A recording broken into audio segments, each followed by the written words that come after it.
And I'm at the point where I'm just reliving bad beats from a month ago because I'm waiting for the round to start. But I think we're about to go.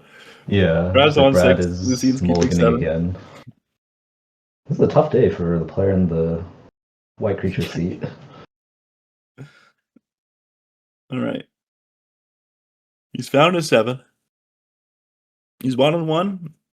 And I didn't even pay attention to who won the die roll.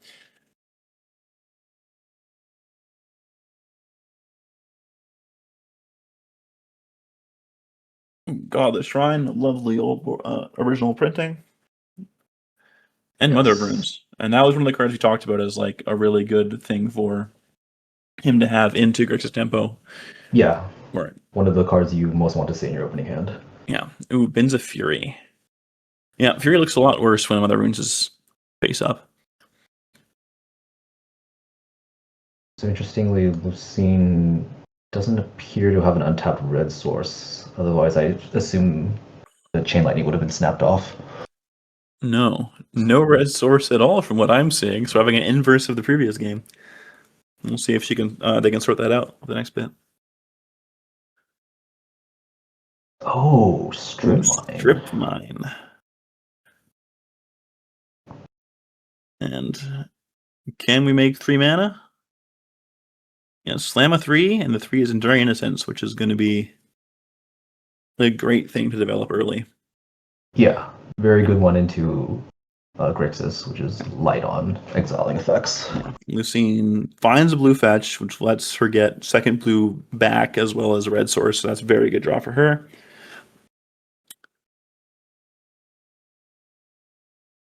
But Brad is quite set up now. He's got the engine in Enduring Innocence. Mother of Runes is there to protect his cards from removal. Lucine has counter spells, but they are tapped out right now. Yeah, this was a great 6 from Brad. Interesting that he's opted to go for 2 Moxen plus 4 points. Seeming to choose to favor more pointed options, especially like Reanimate and Saga that play a grindier game, as opposed to taking the third piece of fast mana. Yeah, no Mox here. Which sorry, it was a no soaring here. Is what I meant to say. Which I think makes some sense if he's trying to hit those late, like he's trying to play a slow deck that will hit the mana naturally to cast those 4 drops. He doesn't feel as incentivized to reach for the Soul Ring to like get there earlier and quote unquote like cheat. Yeah, I think Proc seems to be a much more pip dense deck than traditional D&T builds. Yeah, Ranger of Eos getting Guide of Souls.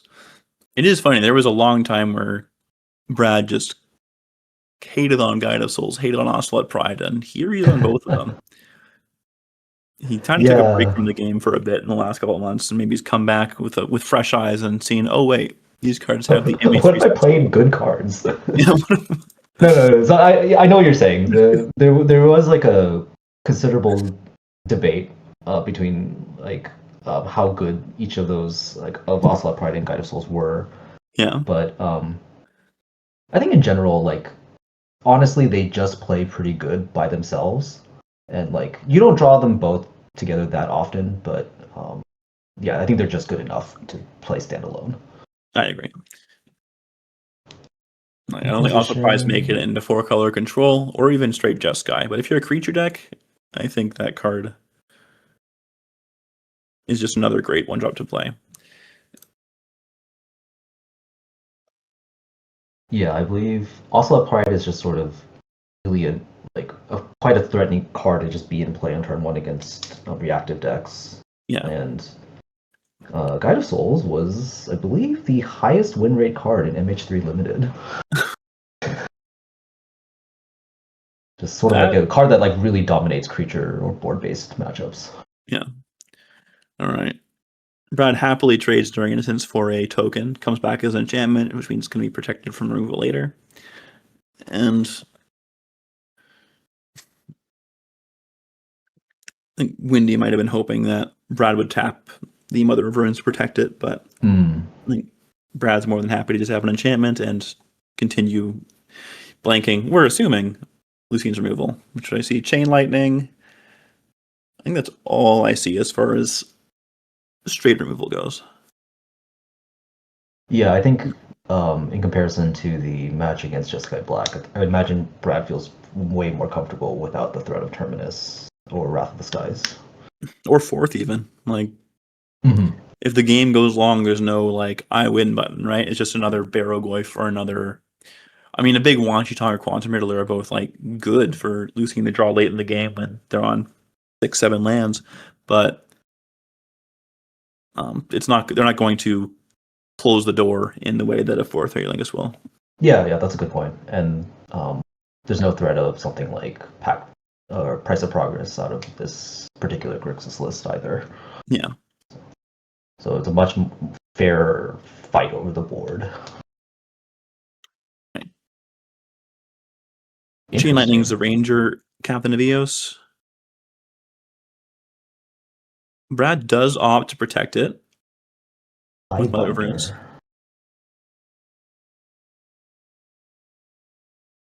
Oh, Tiebind of the Mother of Runes. That is going to be pretty nice. That was a nice line for Lucian to have. So Brad's really going to want to be able to answer that. Tidebinder or Lucian's going to be able to start drawing. What a great rip. Free War brings back the Ranger of Eos, makes it a 5/5. I assume Brad's going to grab Guide Pride now. We just said this doesn't happen that often. This is a control player's nightmare. Yeah, City of Blessing is online, so if he does opt for it, he will make 2 1/1s and draw another card as well off of the Enduring Innocence. That was an absolutely incredible rip. Yeah. And then if he wants to, he can also play Overlord of the Baelmerk off of the Deathrite and the land available, or he can just continue holding up like Graveyard Hate and clocking Windy with the Inquisition. Yeah, and like despite turning off Mom being a big loss, presumably, like the trading like vanilla 3/2 versus vanilla 1 mana 1/1, like Brad's not really behind in that exchange. No.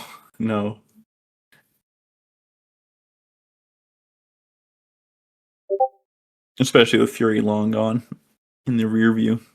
Yeah, just draw a card off Enduring Innocence. Yeah, and then gonna get 2 more tokens, 2 more energy. Brad can count to 10. Oh, very nice.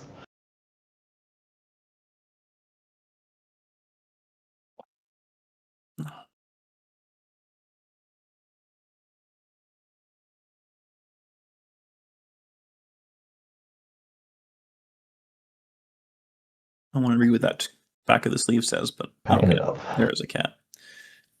All right, that was pretty decisive game.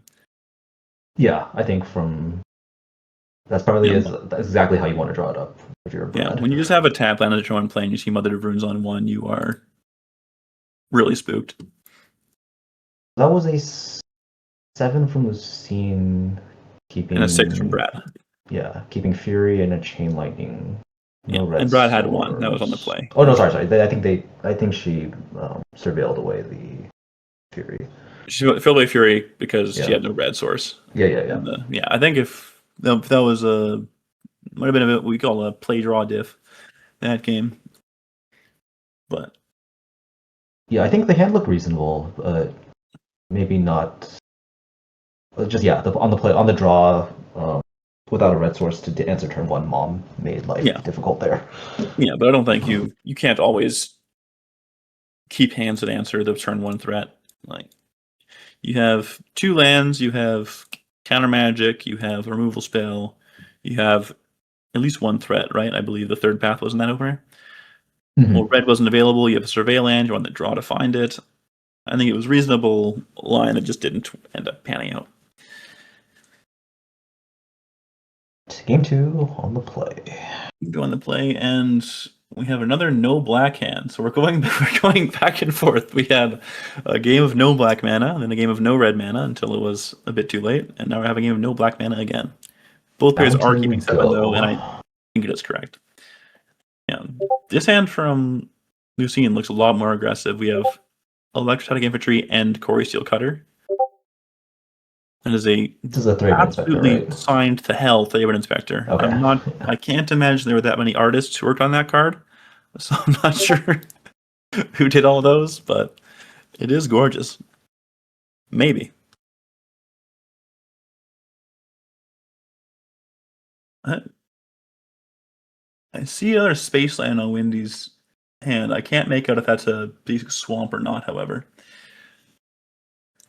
Either way, infantry comes down. I think it's an island, but I'm not 100% sure. Yeah. I miss when there were just 1 or 2 basic lands. Oh, the piss border. So I can't see it's so yellow.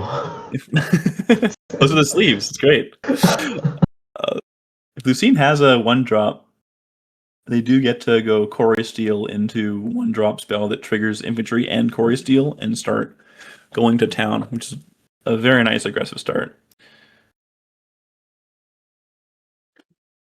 Soul Cauldron is nice. Oh! Soul Cauldron, Ballista for 0, exile my Ballista, put a counter on 3-1 Inspector. It can now be a pinger. It's now a 2-3. I like that play. And like that's when we talk about people who are experts in a deck, that is one of those plays that an expert sees. Like assuming that Windy can't answer the Soul Cauldron, now every creature that Brad plays gets a ping and a counter. Yeah, this is very threatening engine to have in play. It might be tough to catch up to this infantry that's growing, but yeah, I think the black card in Windy's hand is Cling to Dust, which might fight with that a little bit. Okay. Yeah, I'm sure it'll be good. She draws the Black Source in 5 turns. Starfield Shepherd. Warps that. The warp cards have been really lovely in this format. They play really nicely. Yeah, I'm a big fan of the mechanic. Yeah, it's just they're just more adventures, I guess. Like there's more texture to them and how they're played. Like the blink stuff is cheeky, sure, and it kind of can be, depending on how it's done, kind of if you look at modern, kind of horrible. like the line of do you answer your opponent's warp card when it's in play, or like do you try and just hope you can kill them before it comes back, like the game with there's a really good 1-mana spell that was off the top from Lucene. Quarry Steel Cutter into Ancestral Recall draws the infantry to a 3/4. We'll make a 2/2 haste. This is what we call getting vintaged. Yeah. I wish Electrostatic Infantry was playable in Vintage. That'd be a very interesting format. Rips the recall. Swords the infantry, that's a solid play. That's going to stem some bleeding, but Brad is going to want to find an answer to that Quarry Steel. Yeah, and at the very least, he'll be able to nuke the recall with Cauldron, but it's a huge swing. Yeah.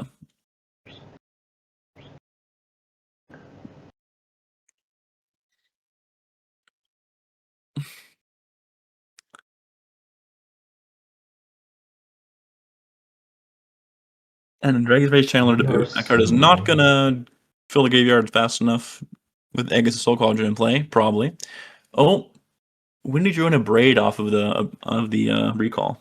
That's gonna be great. Yeah, this might be the one. Ooh.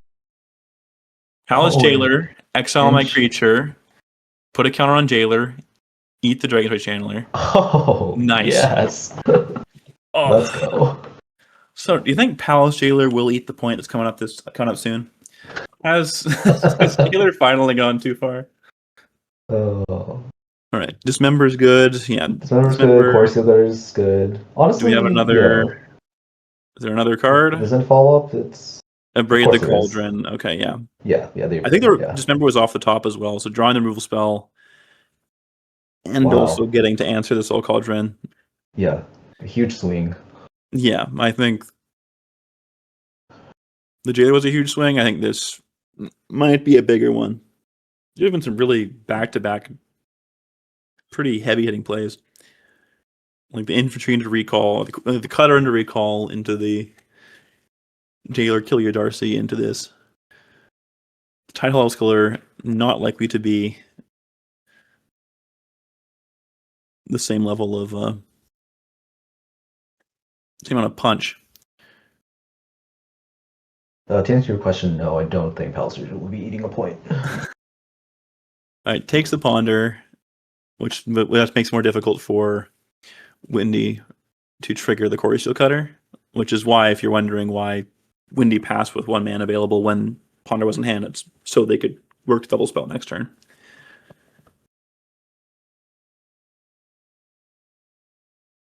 Go with the double block. Gets back to Ponder. Ponder finds Brainstorm, and among others, so I'm sure that.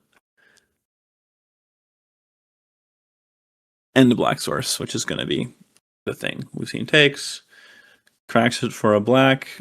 Probably going to see them unearth that Dragon's Rage Channeler, trigger Quarry Steel Cutter. Oh. Butterfingers.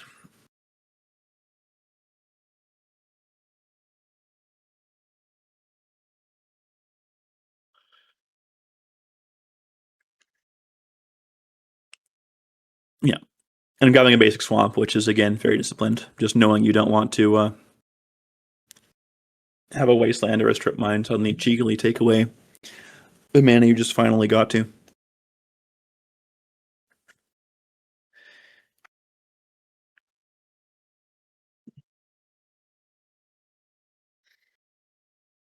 Just passing the turn here to protect your Monarch. Just holding on, sitting on the Monarch.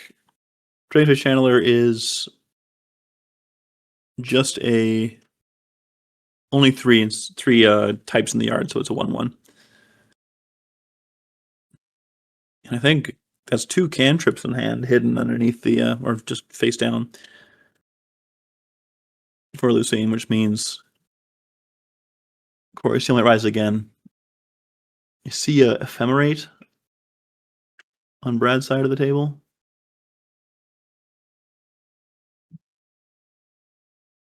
Might be able to make something happen with. Yeah, if you can like reanimate Palace Jailer and then Ephemerate it, that could be. Quite tell what's happening with the glare. Brad flashed a Reprieve. Just trying to cycle that. Draws Castle Ardenvale.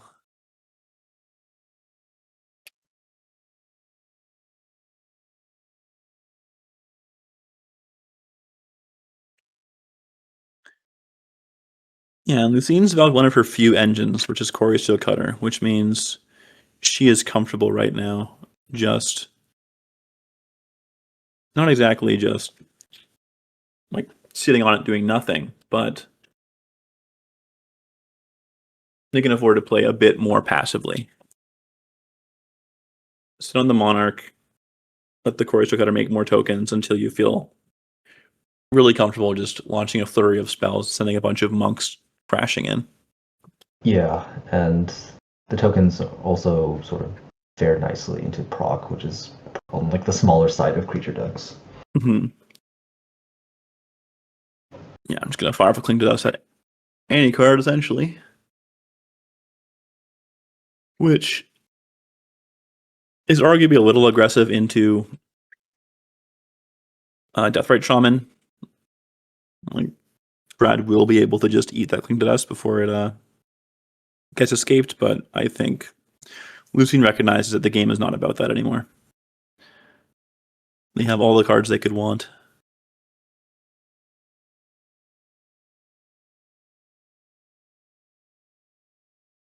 Is that a git probe? Yeah, it's a git probe, yeah.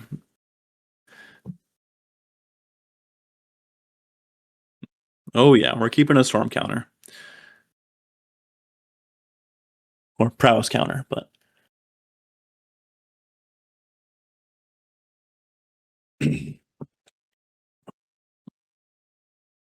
Regular Channeler still only a 1/1. Instant sorcery land. No, okay. When he finds and keeps an opt, which I think I respect. Just again, making sure that the tokens are going to be nice and big. Brad makes the easy block on Dragon's Channeler.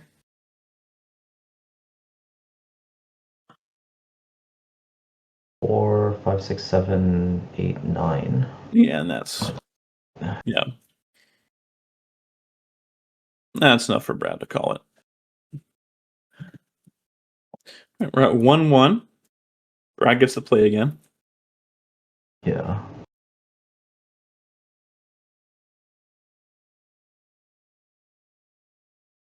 So the Ballista Cauldron Gambit was a brave line.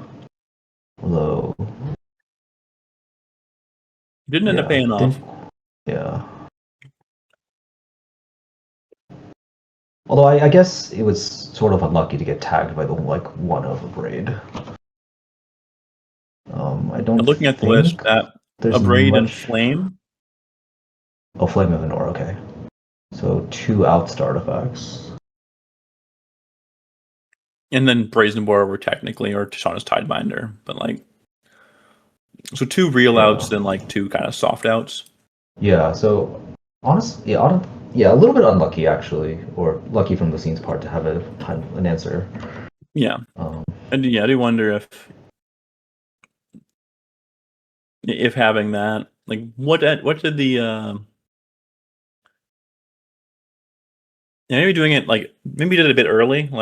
He did get to tag the Dragon's Race Channeler with the Palace Jailer when that came down on the same turn. Yeah, but that didn't the first kind of trigger with it when he exiled the Walkless the first time to grow the Favorite Inspector. That didn't end up mattering at all, really. It pinged Lucien's face for 1, and then the Favorite Inspector died. Which it was the turn after the Palace Jailer landed that was it decided the game. Yeah. Right. We see a Ragavan in Windy's opener. Ooh. Best place for it to be. Ooh, the also applied blocker. So probably Cavern of Souls. All right, do we Cavern on the cat? What do you think? Do you play around Force or Misstep? Or do you save it for a more frequent creature type? I think there were 3 cats in the list. Johnny, Pride, and Dolores. I think, well, if you have 2 or more humans, it's probably worth it just to name human, but I'm not opposed to just aggro naming cat. Yeah, YOLO, here's cat, deal with it. Yeah. Or just, tell your opponent, no, Baraglyph is actually a cat. Just don't. You wouldn't pet that thing? And for those of you watching, prize support, there is prize support for this tournament. It is coming out of Bendix and Jack's money, essentially. Very kind of them to donate this. Is first place will get $100. Second place gets $50. Third and fourth both get $15, and fifth to eighth all get $10. That's a nice, nod, a thank you for supporting the store, supporting the community, and just coming out and doing something to make the format and the place shine. Love a community. All right. Pride comes down, gets shocked, and Brad, I suppose, was correct to not use Cavern of Souls on the cat. Cavern is coming out now. No play, which makes me think there's got to be one of those horrible 3-power flash threats I mentioned earlier. And by horrible, I mean I don't like playing against them, not that they're bad. It could be a dog, could be a Spider-Man, could be a Bowmasters even. Although Bowmasters is pretty face-up if you had to name Orc with Cavern being your only land.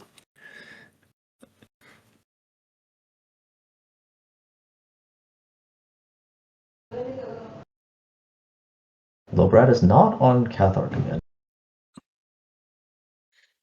No, and that is one of those horrible horrible flash creatures. Yeah, as a control deck for sure. It's a I don't block. It's a 3/1 is still big, and then, but that's like a meta call here, right? Where he knows no one here is known for playing artifact decks. I know some players were talking about juking on a Time Bolt, but I think he made the call that wouldn't see much of it. This is a stressful moment in the life of a blue player. Just tapping out on turn 2 with your opponent on the play. Yeah. And what horrible 3 can come down. Yeah, Sam, Halfling Peasant. I wonder if Cavern probably is still just on human, despite the Halfling Peasant play. Ignore that. I see a Felder Profane available as a black source. Well, instead, opting to planes. Just play the tapped Abandon Air Temple. And develop a Giver of Runes again. I don't think I would know what that card was without playing with Brad relatively frequently. Because I didn't know what it was until you said it. just some hideous arts out there. Yeah. All right. Well, didn't have to look at it for long. Yeah, and gets upgraded. Another tap out on main phase for blue, so Brad has another shot at sneaking something through. Yeah, I think I see a Stifle in Lucian's hand, which probably won't matter. I think stifling a fetch on your opponent's turn 4 with you on the draw is not nearly as exciting or backbreaking as it is on turn 1. I think I saw Seasoned Dungeoneer, but I'm not entirely sure. Okay, that would be a good thing for a Stifle to tag. All right, pace 3, regardless, using Cavern mana. Recruiter. Yeah, so we can safely say the Cavern's on human. Getting Recruiter the Guard, grabbing something. It's Solitude. Okay. Nice, safe choice. Yeah. If I had to bet, he's going to play Felder Profane tapped, and then consider... Probably not Seasoned Engineer in that case. No, I think we... Probably best to... I don't know if I really like evoking the Solitude in this just yet. I think it's probably going to, save it, and I agree.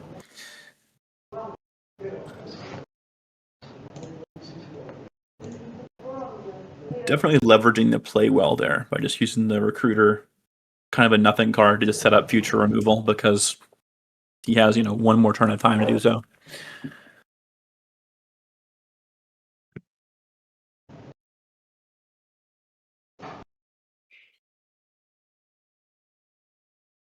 We better hope that Windy or Lucine doesn't misclick the correct trigger with their Stifle. If Brad evokes it, I mean.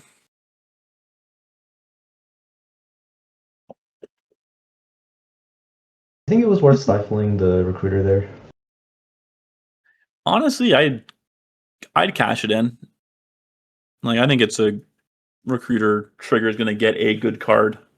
You might it is a 1-for-1 essentially.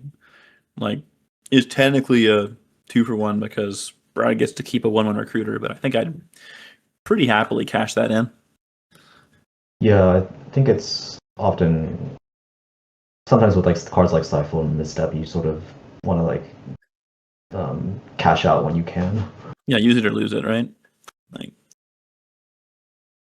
yeah. Yeah. Attacking before playing a spell, very correct, into a third path Iconoclast. Phase 4, Human Online. but reconsiders. I think I saw a Thought Seize as the draw for turn. It's definitely a matchup where third path is pretty good. Yeah. Oh, it was a Seasoned Legendary. Okay. All right. I see Dress Down available also for Lucine. I think either one to answer the Engineer is pretty good. Of course, fun fact, the Engineer still is a 3/4 that is unblockable and grows. So even if you stop the initiative coming down, it's not necessarily... So he chose to, I guess, bait out with Recruiter. On a turn he had the Slam available. Yeah. I guess it's like kind of risky against a flying Spy Dragon. Well, I think it's setting up Solitude to protect the initiative. Okay, yeah. Like, fair point. Like, Lucine does have... Yeah, it does have the Sprite Dragon available. We do pass. Funnily enough, if Brad does go for an Evoke Solitude and Lucine answers with a Dress Down, the Sprite Dragon will lose flying.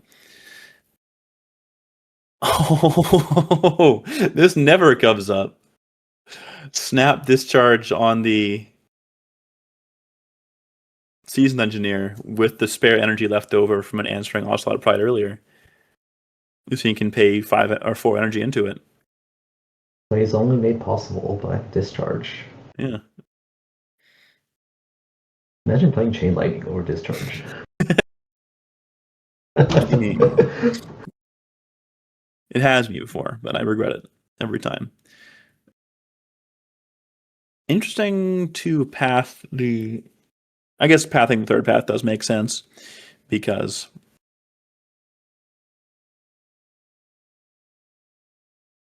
yeah, it's a statement that you figure the shot blockers are going to be more difficult to deal with than the power toughness on Sprite Dragon. Yeah, exactly. You can get one more turn out of the initiative by pathing the Sprite Dragon, but it makes the game going longer more difficult. And with the initiative, the game going longer is better if you have it. It is a tricky spot now for Brad. Yeah, we knew it pretty well up to here. He does... Do we know for sure? I think it's a Stifle. Like, hard cast Solitude at getting Stifled is going to really hurt. You'll keep the 3/2, but Lucine's going to have... The initiative is going to have a giant Sprite Dragon. And you're going to forever be a little bit behind on it. We'll see what we have here. I think I see an Opposition Agent as the draw for Brad, which just isn't really what you want right now.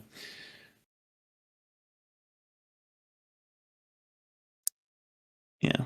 No, and again, Lucine now has the land off the initiative. They can play Just Down in response to Solitude.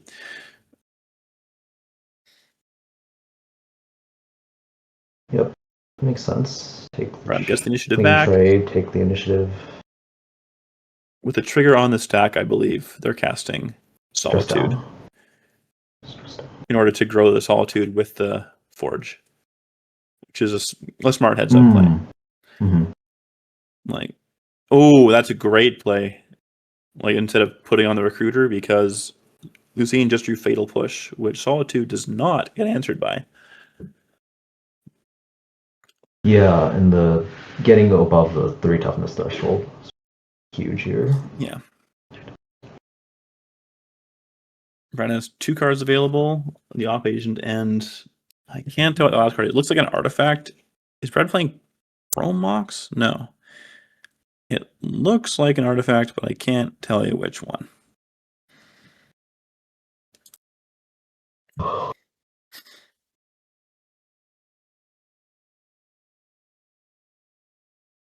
Yeah. Sprite Dragon, real big right now. All right. Brad does get to untap. Now we're 9 for Windy and 8 for Brad, it seems. For life totals? Tight race. Yeah, that lifelink is going to matter a lot. And I think Lucine probably would have answered the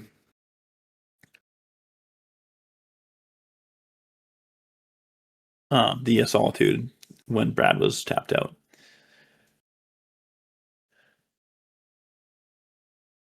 Right. They trade. Or, sorry, not the trade. The infantry gets eaten by the Solitude. There's an argument. Brad does have the Abandoned Air Temple to grow the Recruiter into the infantry. I do wonder if it'd be worth it to block the Recruiter and use Fatal Push on Solitude, which would not kill it, but would grow the infantry so it could eat the Recruiter. And kind of throwing a card away, but it lets you keep a blocker for a future turn down the initiative road, where you get to block the Solitude. Although it does make the trap a lot scarier. I think that might have been a force block. Oh, sorry, Brad is on the trap. Sorry, I'm wrong. Sorry. Yeah. Lucine went down to 3 after trap. Oh. Well, that's a good one. And just remember, draw on the right and move at the right time.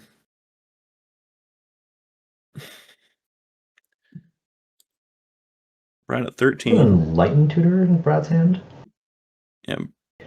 Oh, I think Brad's dead. If Brad's at 13, Dragon's a 7/7. Yeah, we're gonna Fatal Push, trigger it, make it an 8/8, swing 8, 5 for the trap. That's game. Well, Brad is back up to 13 after the lifelink from Solitude. Yeah, but this is 8 damage from Sprite. And the trap is happening. Oh, gotcha. Yeah. Ha! I knew my cheeky line of Fatal Pushing a creature that doesn't get killed by Fatal Push would matter. The same reason that'll Pyroblast or Red Elemental Blast. I forget which one's which. Which one can target anything? Yeah.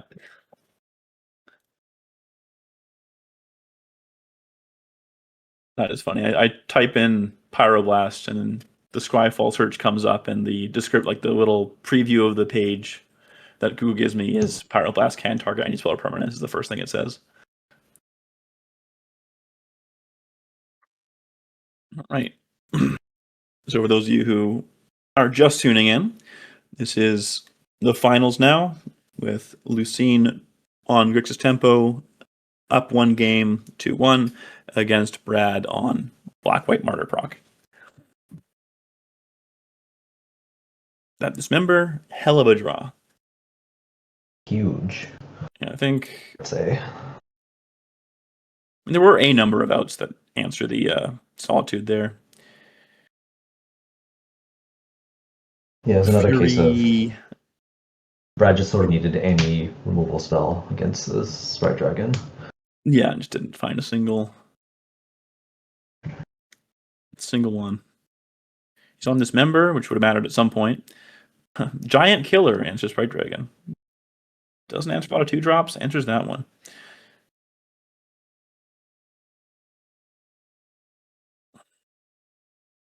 Oh, but I guess that's the power of that third path iconoclast, because I think it ate a Swords of a Path from Brad. It ate the path, yeah. Yeah, okay. So he did have 1 removal spell, but figured that the Trump blockers in the initiative game was more important. Which I think probably would have been true. I think that's correct. He would have sat on the initiative for a long time. But yeah, puts him in a squeeze against the Sprite Dragon. Ooh, Psychic Frog in hand for Windy off the opener. And I see that's a good one. Another Goyf as well. Do I see? I see 1 land. Yeah, 1 land. Calls it there. Which is disciplined. Like on the draw, you see Psychic Frog, which is one of the best cards in your deck and the matchup. It's pretty tempting to keep that, but Windy's on 31 lands and Lorien. Yeah. A lot of selection. Yeah, a lot of selection, like going as deep as Faithless Looting. Which I respect. I think I can, it's not my list, but I consider cutting looting for like a bauble, especially if you're on the there was Goyfs. Yeah, back in a few years ago, I know a lot of blue-red players strongly believed in playing a low land count, running all the looting effects and just ripping Dig, Cruise, Murktide. Yeah. Um, Mental notes and yeah. thought scour just to like fuel your Dell spells. All right. Brad does get to keep 7. Good. I guess Lucine's first on cam. No, wait, there's a they both won the 6 game one. Oh, and holy heat. And down to 5. Okay. Yeah, I think she's been keeping a lot of 7s for the most part.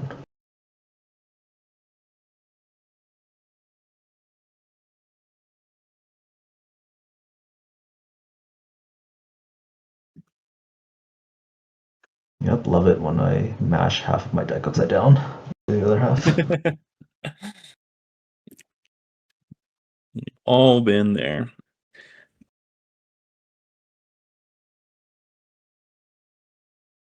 I want to see someone get force spiked today.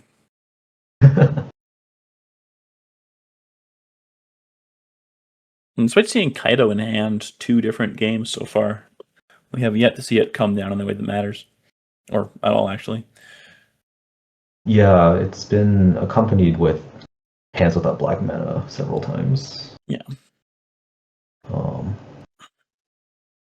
Yeah, I know back when Wendy was playing straight blue red, she was on a lot of those like 2 mana 2/1 flash flyers. I think with Malcolm and Master pivoting Mold. to like Grixis good cards for your threat suite seems to have reduced the number of like small flying creatures that you could ninjutsu back.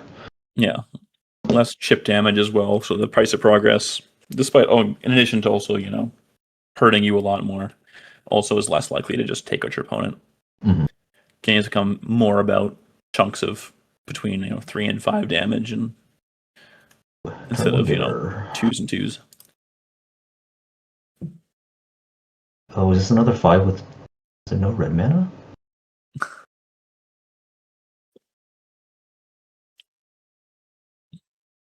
The Ragavan and Heat in hand? And Flame of Anor, okay. Not Feel a good, push. but can't really. I guess you can't really go to 4. No, I think 4 is 4 in the play. Maybe you can try and just hope to cheese a game with a Tamio or a Ragavan. But I think 4 on the draw in this matchup is Yeah, for unfortunately, sure I a death think sentence. this looks like it's going to be a really hard game for Seed. Yeah, give her into Mother. Yep. Well, not under a lot of pressure yet. Riddler, okay. Riddler. Okay. There you go. Unmulligans you. It's draw 2. It's draw 3. You're back to 7. Assuming you have time.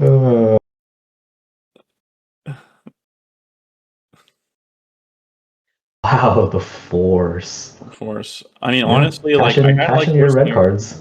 Yeah, turn it into something. All right. We've re-mulliganed after the Riddler came down, so that's unfortunate.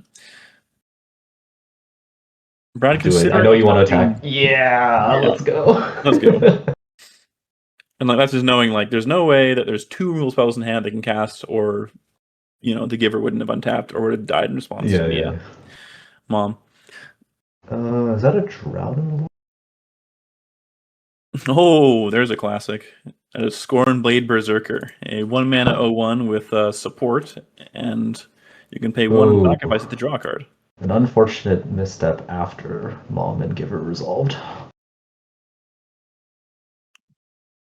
Though, again, not under a lot of pressure, so still does have time but all to the draw. threats you can use to stabilize are now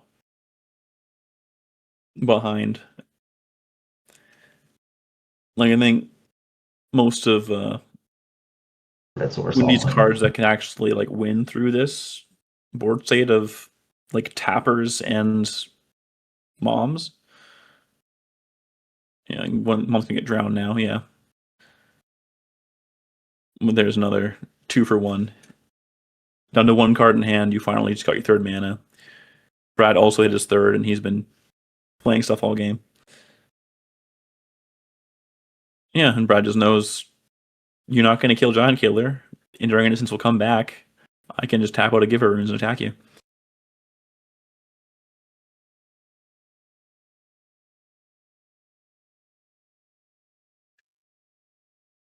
Yeah.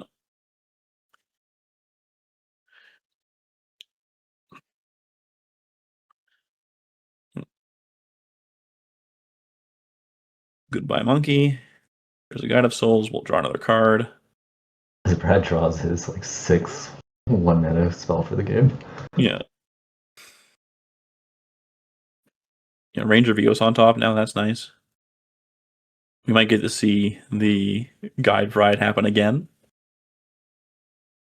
Doesn't have triple white to do it all in one turn, but the cats might cometh. For the throat. Yeah. One card away from Riddler. Yeah, Riddler draw 2 here is not bad. Like Brad, I think that's why Brad was so aggressive with his attacks there. Oh, is this a mistap? He's committed his giant killer to the board. Spell? Okay, yeah, pre-war from aware. Ooh. Very nice. Bring back Scorn Blade Berserker. Counter on the Innocence. Let's go. And notably, because he's putting the counter somewhere else, he gets to draw a card off of the Scorn Blade Berserker. Which is really smart. Oh, his Andres is a 2/3? Yeah, Andres is 2/3 because of the cool. it doesn't get the counter. Very good. Well, I guess it would work out their way. But now we can also attack with the Innocence and then sack it with his land to draw another card and turn it into an enchantment. If he so desires. I'm not sure if it's totally correct. Yeah, this is looking good. Land unlocks Riddler, Ooh. but he can just I think that was tap it down with Giant Killer. It was a Lawyer Build Lucy Andrew, which is kind of, salt in the wound. It's essentially your tapped land that you can't cast Riddler with. And although, yes, the Giant Killer does check the Riddler quite well. And that is 2/2. Lucine getting to play.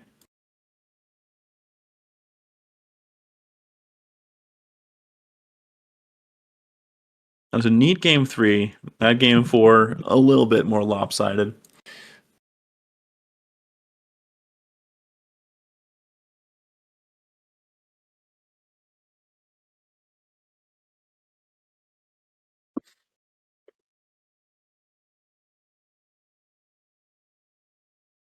So I think there might actually even be a trophy here too. So I'm hoping that we we get a shot of that. The winner holding their glorious prize.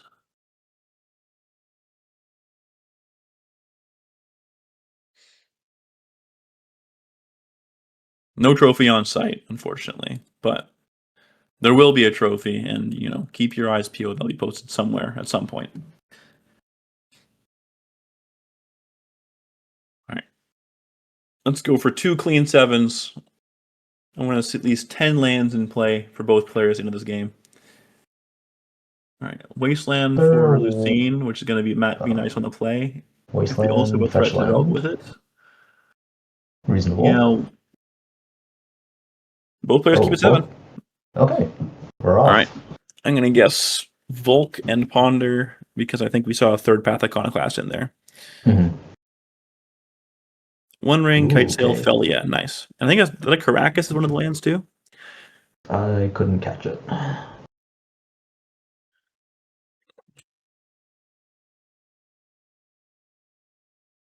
No Ardenvale, Arid Mesa, Cloud. Okay.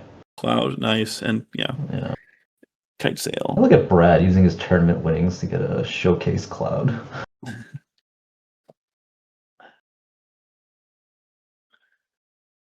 I think both players have a pretty good hand. Bitter Triumph, Wasteland, Counterspell. Okay, Underground Sea. Okay, so he's getting that Ponder off and finds no lands. He's opting for black. I guess he's find a land. Yeah. Okay, that was Ottawa. That's still the land. Unfortunate that Lucine can't develop the third path on their turn 2 yet, at least. Yeah, we'll see what the Ponder brings to the fold. Sleight of hand finds a Prismatic Vista, which will find a red source, but no turn 2 is kind of rough. Might just Wasteland.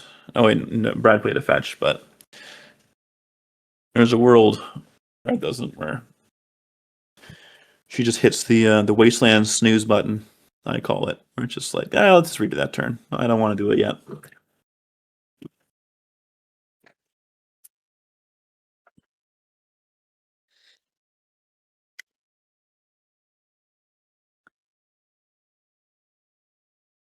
So assuming Lucine doesn't draw any 1-mana removal spell, Brad passes with a Felia up. He can just wait till third path comes down, flash out Felia in response, and then have a pretty clear runway to cast whatever he wants to do on turn 3.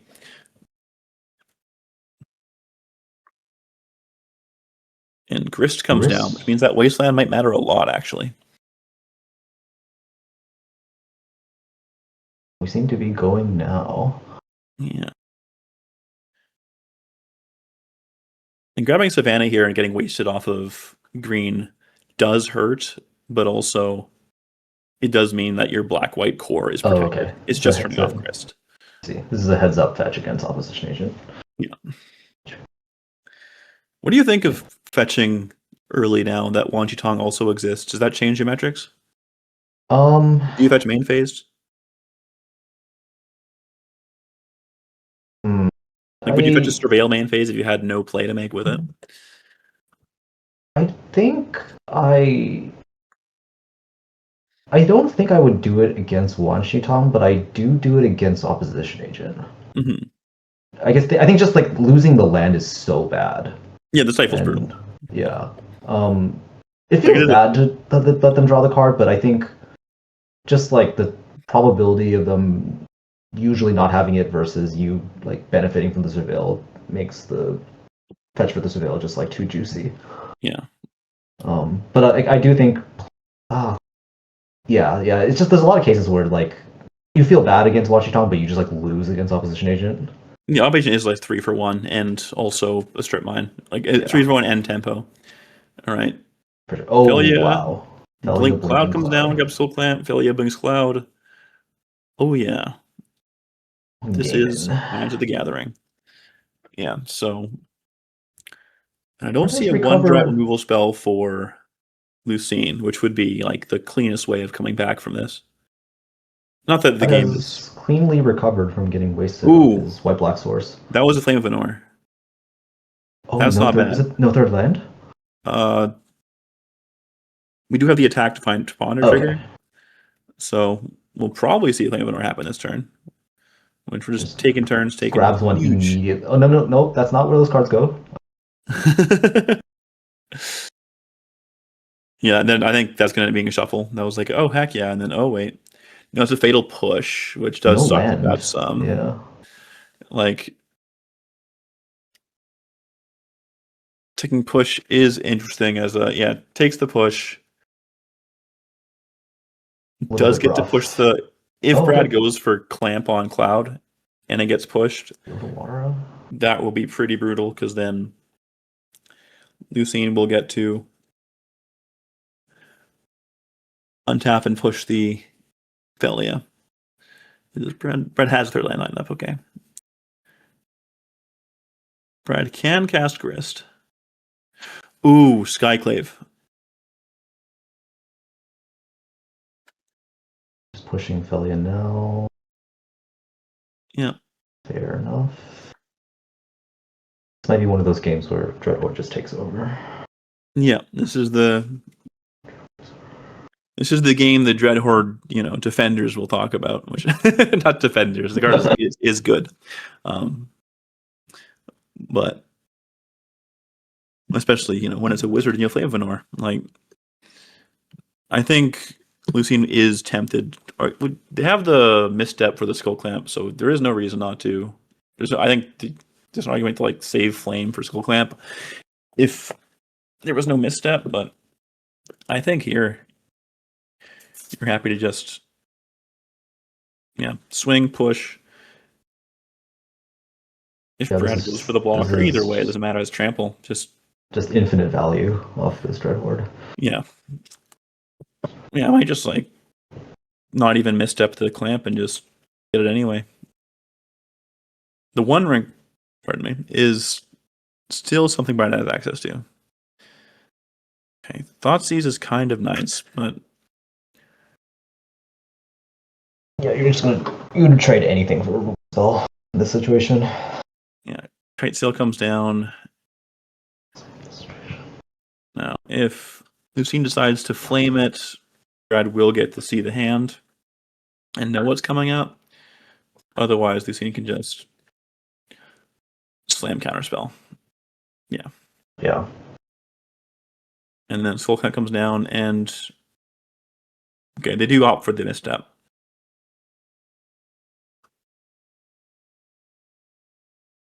And Brad missing land drop there definitely hurts. Yeah, 2 more 1-drops. Spell Pierce takes the Spell Pierce, which heads up play. Knows that Brad's tight on mana.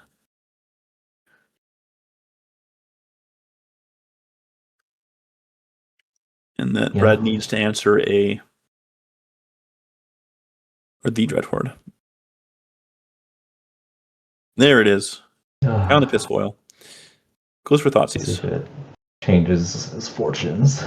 Yeah, I think if I were her, I think I flame now. Just cash that in.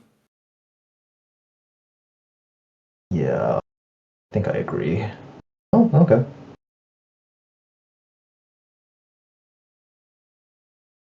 I think flame is the clear take here.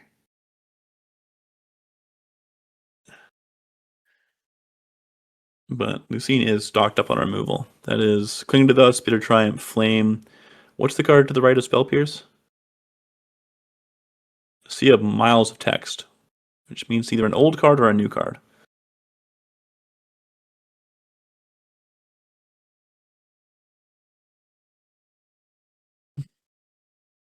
Consult the start charts? I'm not sure. Oh, I think you're right. Yeah, it's consult. First is... So Chris is going to get eaten by Bitter Triumph. Decides to cling.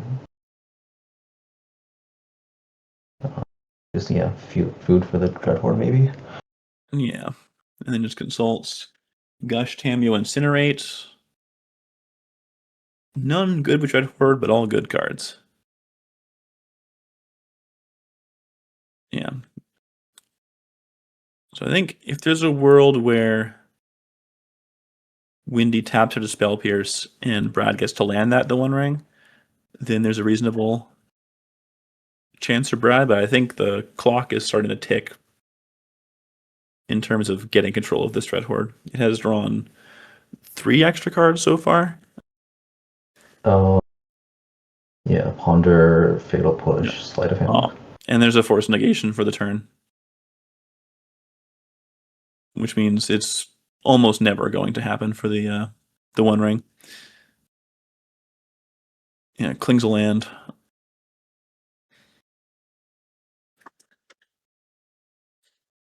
I just double block here.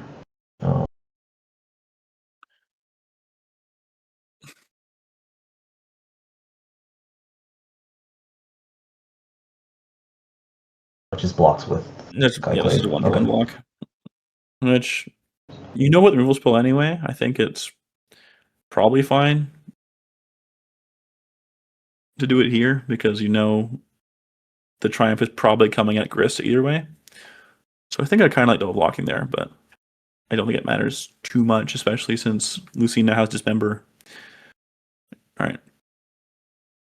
And there it is. Lucine's finally tapped out of Spell Pierce. Time to slam the One Ring and take this game over.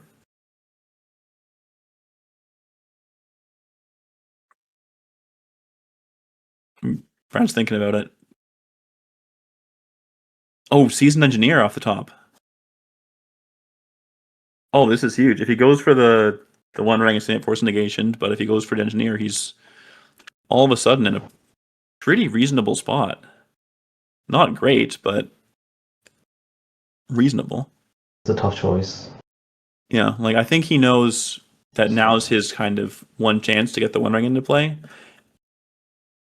And he's trying to figure out if Lucine is tapping out a Spell Pierce because they don't think that Brad is anything good to do on turn 4 in a creature deck, or if they have a force. And if they have the literal actual force, then which would they prefer get forced? And if it's Force Negation, then they need to slam the engineer. Goes for the One Ring.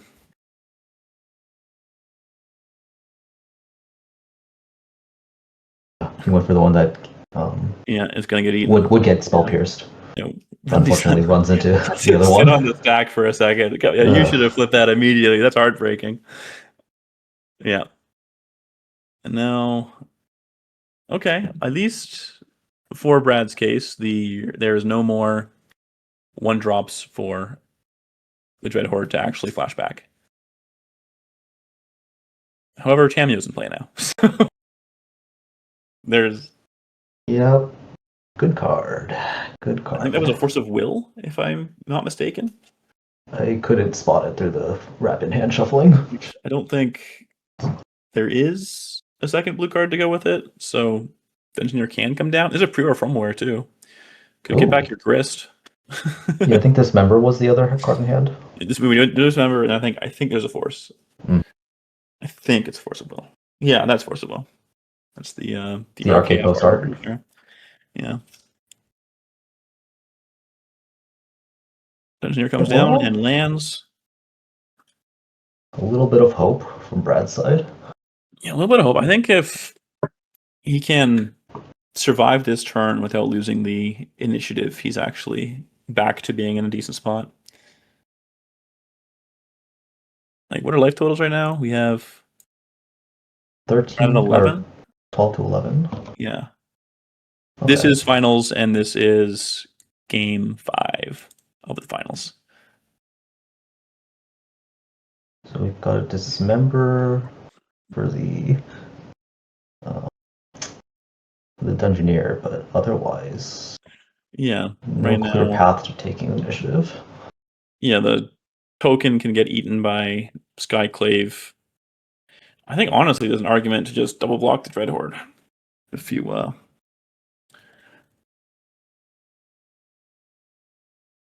bins something, probably a land. That was a very quick. What it was not needed. Oh, Express Federation, great pickup. Inquisition and a Braid. Braid is showing up again. Yeah, a Braid's gonna be good. A Braid the Skyclave, dismember the token. Yeah, that is a Force of Will in hand for sure. Like 2 removal spells is fairly clean.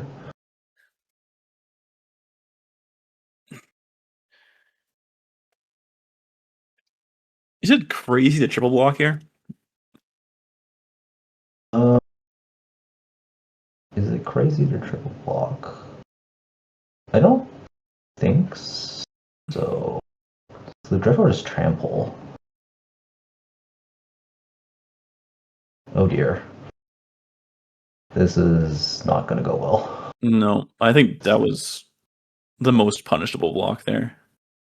Yeah, this is exactly... It's a new creature that also can't attack through the token and the illusion, and the previous token. Yeah, I think this was max punish. Yeah, and initiative. Yeah, I think if you're going to double block there, you might as well triple block. Because are you really worried about losing a 1/1 token as a blowout? But this is a long day of Magic as well. This is his seventh game recorded.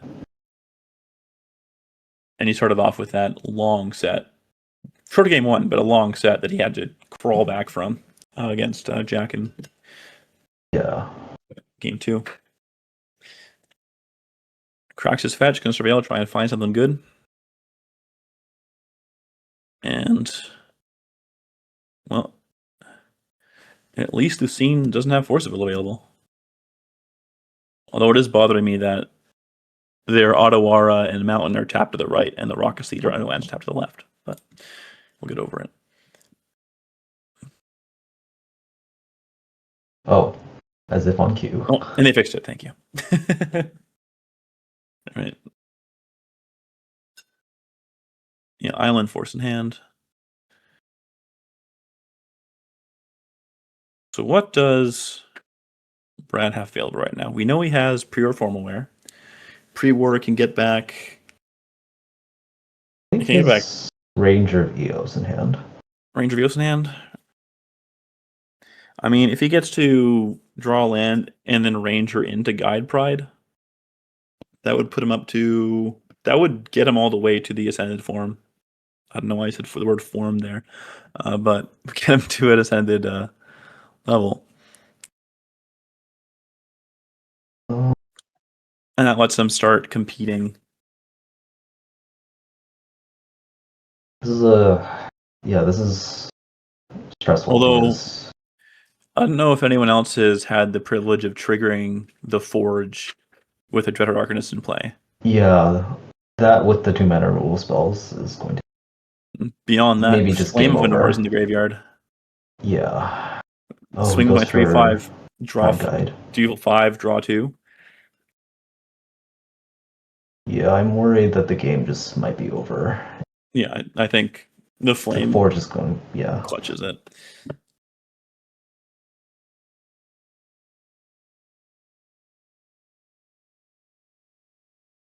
Brad will gain life. He will make some tokens. And it will.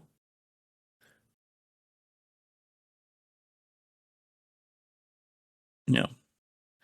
Players have forgotten how Dreadhorde works before. Sometimes they think it's just like, 1 or less instead of thinking about power, because the card was never just used like it was meant to be with, pump spells. But we'll see what Windy's a tight enough player that I think that they'll be the champion pretty shortly. There's the Forge and finds a 2 and straight on it. Yeah. They know.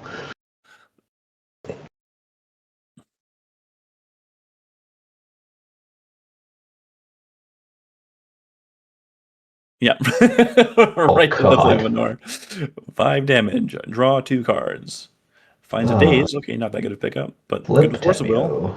And now flip Tamiyo against your onslaught of X1s. I mean, realistically, Brad can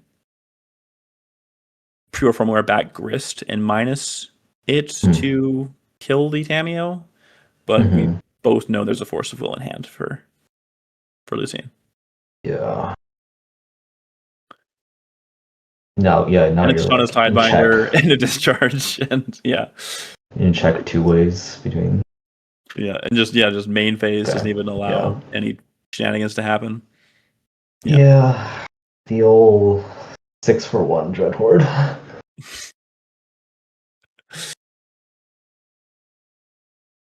Yeah, Brad's tearing out a land, a pre or formalware, and then whatever his draw step was.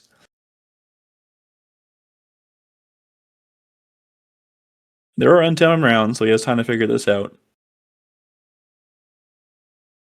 Prismatic Vista.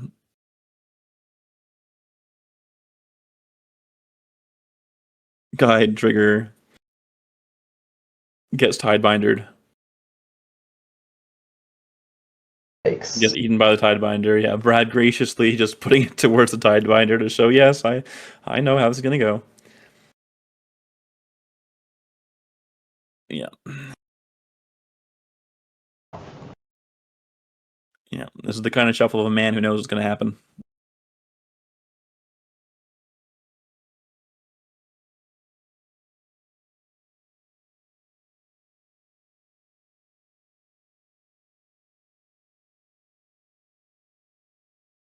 Plays a pre-war and Force Pitch Days.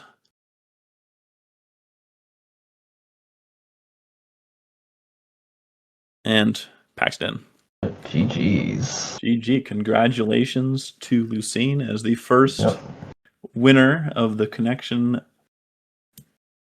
Games and Toys Invitational. The champion well navigated. of Vancouver.